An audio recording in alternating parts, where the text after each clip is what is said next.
இன்று செம்மணி சித்துப்பாத்தி மனித புதைகுழி வழக்கு எடுத்துக்கொள்ளப்பட்டது.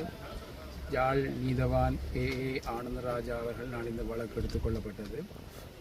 இன்று 2ஆம் கட்டத்தின் 10ஆம் நாள் அகழ்பணி நடைபெற்றது. இன்று காலை யாழ் பல்கலைக்கழக கலை பீடாதிபதி பேராசிரியர் ரகுராம் அவர்களும் தொல்லியல் விரிவுரையாளரும் பிரசன்னமாயிருந்து தொல்லியல் பீட மாணவர்கள் இந்த அகழ்பணியில் ஈடுபட்டு கொண்டிருப்பதை அவதானித்து சென்றார்கள். அத்தோடு இன்று 45 மனித எச்சங்கள் அடையாளப்படுத்தப்பட்டு 42 அகழ்ந்தெடுக்கப்பட்டிருந்தது. நேற்றைய விட புதிதாக 3 மனித எச்சங்கள் அடையாளப்படுத்தப்பட்டிருக்கின்றது. இதே நேரம் புதிதாக ஆரம்பிக்கப்பட்ட மனித புதைகுழி அகழ்வின் போது மண்டையோடு ஒன்று கண்டுபிடிக்கப்பட்டிருக்கின்றது. அத்துடன் நேற்று சந்தேகத்துக்கு இடமான பொருள் ஒன்று கண்டுபிடிக்கப்பட்டதன் அடிப்படையில் போலீசாருக்கு அறிவிக்கப்பட்டு குண்டு செயலடக்கம் பிரிவினர் வந்து அந்த பொருளை அகழ்ந்தெடுத்து நீதிமன்ற கட்டுக்காவலில் வழங்கியிருக்கின்றார்கள். அது ஆயுதத்தோடு காணப்படுகின்ற பரலாக கருதப்படலாம் என்ற ஒரு சந்தேகம் காணப்படுகிறது. ஆய்வின் பிற்பாடுதான் அது சம்பந்தமாக தெரியவர இருக்கின்றது. தொடர்ந்து நாளை அரை நாள் வேலை நடைபெறும். அகழ்பணி தொடர்ந்து நடைபெற இருக்கின்றது. நன்றி.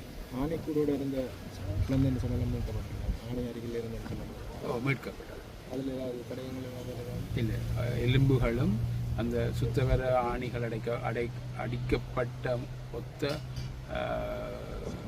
1 வயது 2 வயதுக்கு உட்பட்ட பிள்ளையின் மனித எச்சங்கள் அகழ்ந்தெடுக்கப்பட்டன. நேற்றைய இந்த புதிய ஆயுதமாக இருக்கலாம் என்று கருதப்படுற பரல் எடுத்தது இந்த கிளியாக புதுசாக அகலப்படும் பழைய இதில் தான் எடுக்கப்பட்டது. அதிகாலை அது எடுக்கப்பட்டு சான்று பொருளாக கையளிக்கப்பட்டிருக்கு.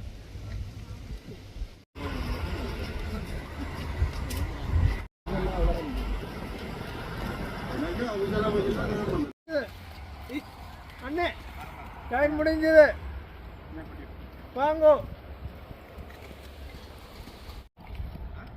இப்படியே வாருங்க. யார் முடிவு செலக்ஷன் ஒரு ஆள்